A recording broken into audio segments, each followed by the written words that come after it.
ఇంకా చాలా స్కూల్స్కి అయితే సెలవులు అయితే ఇచ్చేసారండి, దసరా సెలవులు. ఇంకా మా పిల్లలకైతే లేదు, మా అబ్బాయికి అయితే హాఫ్ డే ఉంది స్కూల్ అయితే. టిఫిన్ చేశారా?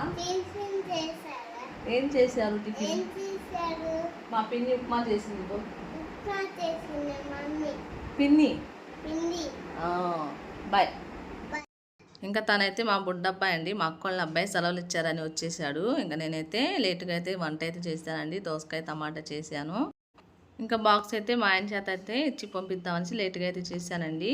ఒక్కరోజు ఊరెళ్ళి వచ్చినా కూడా నాకు ఎక్కడలేని మొంపు వచ్చేసిందండి. ఇంకా వీడియో ఎడిటింగ్ చేయాల్సి ఉంది, ఇవాళ కూడా ఫుల్ బ్లాగ్ అయితే రాలేదు. ఇంకా రేపైతే వీడియో ఎడిటింగ్ చేసి పెడతానండి. ఇంకా రాత్రి వచ్చి వంట చేసి పొద్దునే పిల్లలు స్కూల్కి వెళ్ళి సరిపోయిందండి టైం అయితే. ఇంకా రేపైతే ఫుల్ బ్లాగ్ అయితే పెడతాను బర్త్డేది. ఈ వీడియో నచ్చితే మా ఛానల్ సబ్స్క్రైబ్ చేసుకోండి. ఒక చిన్న లైక్ అని ఇస్తే వీడియో కొంతమందికి అయితే వెళ్ళిద్దండి. రేపైతే ఫుల్ బ్లాగ్ అయితే పెడతానండి ఎడిటింగ్ చేసి వాళ్ళ.